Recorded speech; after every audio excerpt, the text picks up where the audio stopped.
मैं ये नहीं कहता हूँ कि मैंने बहुत बढ़िया आंसर लिखे, मुझे पता है घटिया आंसर लिखे गए हैं उस दौरान, है ना। बट सबसे इंपॉर्टेंट है पहले मुझे अपने सारे क्वेश्चन अटेम्प्ट लेने हैं। अच्छे क्वेश्चन तो बाद की बात है, यदि मेरा क्वेश्चन छूट जाएंगे 4 तो मैं वैसे भी लिस्ट से बाहर हो जाऊंगा। तो पहली प्राथमिकता वही है यार, मेंटल टफनेस कैसे आती है मुझे, ठीक है। बाकी देखो यार, कोई कोई नहीं कह सकता बिल्कुल कि आप बिल्कुल सर, टॉप ये करोगे या तो आपका इंटरव्यू कॉल नहीं होगा, वो तो समय पर डिपेंड है। लेकिन अपनी अपनी तरफ से है ना, देखो ना, कभी कभी एग्जाम हॉल के दौरान ऐसे हालात बने थे कि मुझे ये लगा कि आज तो पक्का मेरा 4-5 क्वेश्चन छूटने वाले कैसा रहा एथिक्स का पेपर? हैं। थैंक यू विकास, सबसे पहले तो। हाँ, और अभी काफ़ी थकान हो चुकी है, और एथिक्स का जो पेपर आता है वो काफ़ी लेंथी आता है ना, बहुत बड़ा पेपर आता है, इसको पूरा अटेम्प्ट लेना बहुत मुश्किल काम होता है। जैसे अभी पूरी तरह से हाथ सूज चुके हैं। और जैसे आज के पेपर की यदि आकलन करें तो इसमें जो केस स्टडी का पार्ट है बहुत अच्छा है, बहुत ही शानदार आया है। जैसे विशेषकर जब हम रणनीति बनाते हैं तो पहले से ये रणनीति लेके चलते हैं कि छोटे वाले क्वेश्चन हम बाद में करेंगे, केस स्टडी को पहले मैनेज करेंगे, क्योंकि केस स्टडी का जो मार्क्स है वो वेटेज ज़्यादा होता है। 20 मार्क्स की एक केस पहले आपने स्टडी केस आती है। स्टडी किया पूरा? हाँ बिल्कुल वही किया, क्योंकि स्ट्रेटेजी पहले ये बनाई थी कि केस स्टडी पहले करनी है ताकि कोई बड़ी केस स्टडी कहीं छूट न जाए। छोटा वाला क्वेश्चन कभी छूट जाता है तो कोई बात नहीं, 10 नंबर का होता है, उसको हैंडल कर सकते हैं, लेकिन केस स्टडी लास्ट में हैंडल नहीं होती है। तो अपनी जो एथिक्स के पेपर में स्ट्रेटेजी आपको ये बनानी चाहिए। इसके अलावा जैसे जो कंटेंट की बात है, जैसे अभी एथिक्स की अपनी जो मार्केट में अपनी बुक है, सभी बच्चे यहाँ पे भी हिंदी मीडियम उनके पास अपनी बुक थी, और इंग्लिश मीडियम के बच्चे भी अपनी किताब पढ़ते हैं। तो सारा का सारा कंटेंट आप इस पेपर का देखोगे तो अपनी बुक से लगभग हो गया है। हालांकि कुछ करंट अफेयर की जो चीज़ें हैं वो आपको अलग से करनी पड़ेगी, बाकी जैसे मैंने जो बुक लिखी थी उससे काम बन गया था अपना। तो पेपर तो पूरा हो गया होगा आपका? हाँ मतलब जैसे हम पेपर लिखते हैं तो एक समय ऐसा लगता है जैसे मुझे 1.25 घंटे लगभग लगे केस स्टडी में। अब मेरे पास 1.25 घंटा बचा और 13 क्वेश्चन मुझे अटेम्प्ट लेने थे। लेकिन फिर माइंड मैपिंग ऐसी हो जाती है, आपका माइंड डिसीजन मेकिंग फास्ट हो जाती है, हाथ की स्पीड फास्ट हो जाती है। तो 13 क्वेश्चन 1.25 घंटे में हो गए थे, मतलब कैसे ऐसे हो गए थे। अब वहाँ पे एक चीज़ होती है कि आप घर पे बैठ के जो मॉडल आंसर लिखते हो वो यहाँ पे पॉसिबल नहीं है। यहाँ पे एटलीस्ट आप क्वेश्चन पूरा कर पाओ, यही बड़ी बात होती है। हाँ तो आपके सोच क्या रहा? आपके खुद की बुक बस, हाँ, और या कुछ और भी? इसके अलावा कुछ नहीं है। मैंने अपनी एथिक्स में कुछ करंट अफेयर से एग्जाम्पल निकाले, बाकी अपनी बुक को ही पढ़ा है। इस बार भी अपनी बुक को पढ़ा और मुझे पता है कि वो बुक ऐसे लिखी गई है कि उससे बाहर कुछ आने जाने नहीं है। आप खुद मिला सकते हो, 5 साल के पेपर मिला के देख लो एक बार। ओके, पीवाईक्यू को थोड़ा-सा अगर देखें हाँ, तो ट्रेंड क्या रहा है इस बार के पेपर? ये बात सही है कि ट्रेंड पीवाईक्यू का ट्रेंड लगभग सेम जैसा रहता है, लेकिन एथिक्स में क्या होता है, क्वेश्चन बदल जाते हैं। जैसे हाँ, जैसे आचार संहिता और नैतिक संहिता पहले क्वेश्चन 2018-19 में पूछा था, दोबारा रिपीट हो गया। तो पीवाईक्यू का एक फायदा मिलता है कि आपको ना किस तरीके के आपको केस स्टडी प्रिपेयर करनी है। हाँ, थोड़ा सा केस स्टडी में बदलाव था इस बार। लास्ट ईयर 2-3 साल में हमने केस स्टडी देखा कि उसके बहुत सारे वो विकल्प पूछ रहे हैं, उनके ऑप्शन का फिर पक्ष विपक्ष, डीमेरिट बतानी है, मेरिट डीमेरिट बतानी है, लेकिन इस बार ऐसा नहीं था। इस बार केस स्टडी थोड़ी सी आसान थी और बहुत अच्छी लिखी गई। जैसे मुझे उम्मीद करता हूँ कि इस पेपर में 110-120 आराम से आ जानी चाहिए मेरे हिसाब से। ओके, तो कोई ऐसी केस स्टडी जो कि जिसमें आपका हाथ लग रहा था, फिर रुक रहा था या फिर टाइम टेकिंग हो गया था आपके लिए सोचना, डायमेंशन छोड़ना उसके लिए? नहीं, क्योंकि केस स्टडी मैंने जैसे शुरू की थी है ना, तो शुरुआती 1 घंटे में मेरे से 3 ही केस स्टडी हो पाई थी, लेकिन वो बड़ी थी शुरू वाली।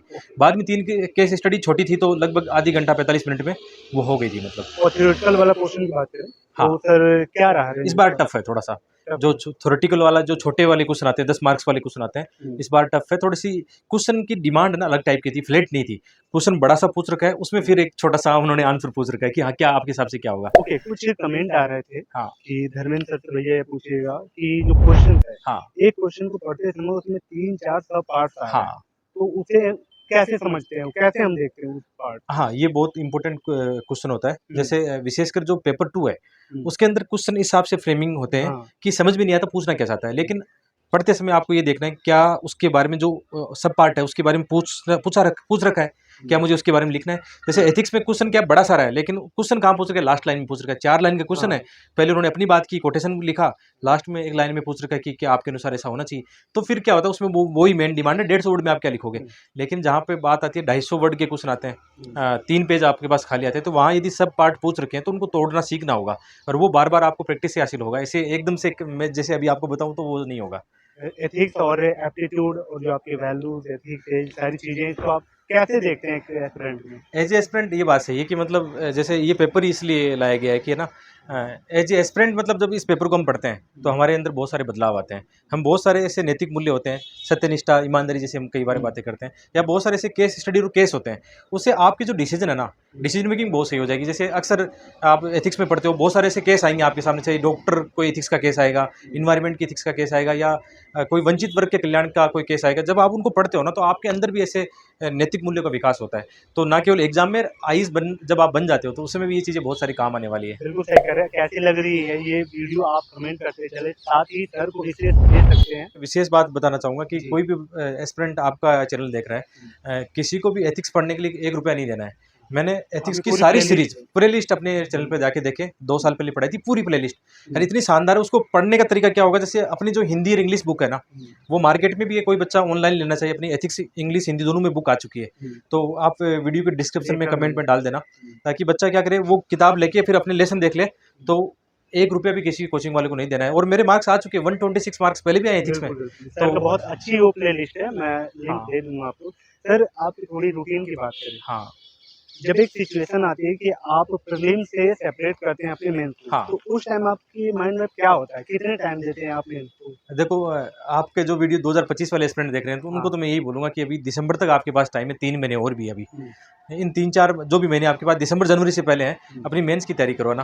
क्योंकि प्रीलिम्स पास करके आप देख रहे हो जो बच्चों का क्या हाल हो रहा है ना। बिल्कुल, तो बिल्कुल। मेरे हिसाब से तैयारी इंटीग्रेटेड होनी चाहिए, और मेरा भी प्लान यही था कि मेरी मेंस की तैयारी थी लगभग मैं दिसंबर या जनवरी से पहले कर लेता था। जो भी मुझे अपने नोट्स प्रिपेयर करने हैं, शॉर्ट नोट्स तैयार करने हैं, आंसर राइटिंग करनी है, छोटी-मोटी वो कर लेना है। 8 घंटे डेली? 6 घंटे काफ़ी 6 है। घंटे। 8 घंटे नहीं पढ़ा जाता। ओके, इस हाँ। समय सर क्या आप कितना टाइम दे रहे हैं? ये ड्यूरिंग ड्यूरिंग एग्ज़ाम? देखो यार, वो ड्यूरिंग एग्जाम तो नहीं पढ़ा जाता है, सही बात तो ये, क्योंकि एग्जाम का शेड्यूल इतना हेक्टिक होता है, आप थक जाते हो, जाके घर पे सोना ही होता है बाद में, है ना। हाँ, लेकिन जैसे अभी 5 दिन का गैप है, ऑप्शनल सब्जेक्ट से पहले 5 दिन का गैप है, तो इसको सही से यूटिलाइज किया जाएगा, ऑप्शनल सब्जेक्ट को बार बार रिविजन किया जाएगा। मेरा ये मानना है, देखो ना, जो पढ़ाई होती है ना, वो हम घर पे कर चुके होते हैं, जो प्रैक्टिस पहले कर चुके होते हैं। यहाँ आकर मेरे लिए मुझे ऐसा लगता है कि फालतू का मैं तनाव लूंगा ना, और जो जो चीज़ें मैं पढ़ गया हूँ वही भूल जाऊंगा। तो मेरी स्ट्रेटेजी हमेशा, जैसे मेरा 5वां मेंस है ये, 3 इंटरव्यू कॉल हुए हैं, तो मेरी स्ट्रेटेजी हमेशा ये रही कि चिल रहना यार। मुझे ऐसा लगता है मानसिक मजबूती और शांति है ना, आपको ज़्यादा मार्क्स दिलाएगी, है ना। जैसे मेरे एक बार मेंस में 821 मार्क्स आ चुके हैं, जबकि पढ़ाई का स्तर कमजोर था। मैं ये नहीं कहूँगा बहुत रटा मार के, ये मेहनत करके आंसर राइटिंग करके 821 आए थे। सबसे इंपॉर्टेंट था, मैं बहुत खुश था और मस्त होकर एग्जाम दे के आए।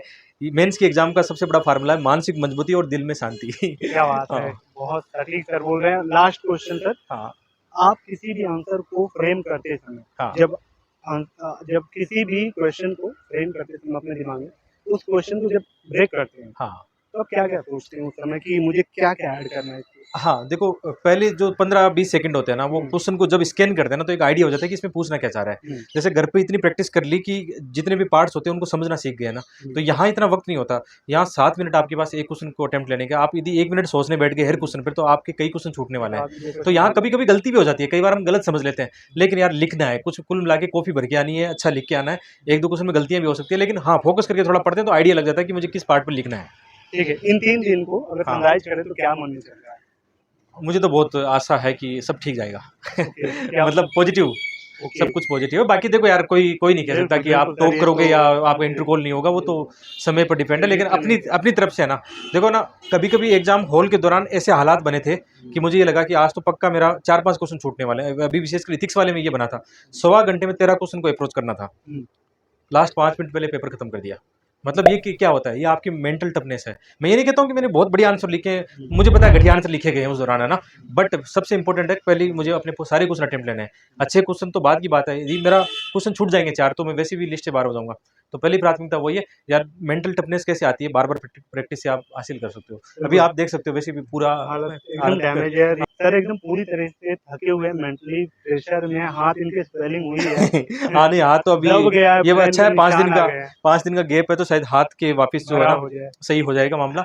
और मतलब यार मुझे बहुत खुशी है ना कि बहुत सारे एस्पिरेंट हमारे साथ जुड़े हैं, जी, और बिल्कुल। हम जेन्युइन ऐसे वीडियो बनाते हैं, बच्चों के कमेंट आते हैं, तो बहुत अच्छा लगता है। और मुझे तो यार अपने आप पे प्राउड फील हो रहा है कि मैं, एक समय ये था कि मैं तैयारी छोड़ चुका था, मुझे ऐसा लगा था कि अब पढ़ाना ही मेरा उद्देश्य है ना। लेकिन जैसे मतलब थोड़ा प्रीलिम्स निकला, एक और मोटिवेशन आता है, मेंस लिख रहे हैं और खुशी के साथ लिख रहे हैं, ऐसा नहीं बोरिंग तरीके से लाइफ जी रहे हैं ना। हाँ, खुशी-खुशी दे रहे हैं, जो होगा अच्छा होगा, अपनी तरफ से कोई कमी नहीं रख रहे हैं। जैसे ये ढाई 3 महीने मुझे मेंस की तैयारी के मिले, मैंने इसमें कोई कमी नहीं रखी। अपनी तरफ से जितना 100% मुझे देना था, हुँ। वो दिया है, कोई कमी नहीं रखी। Okay, thank you so much sir.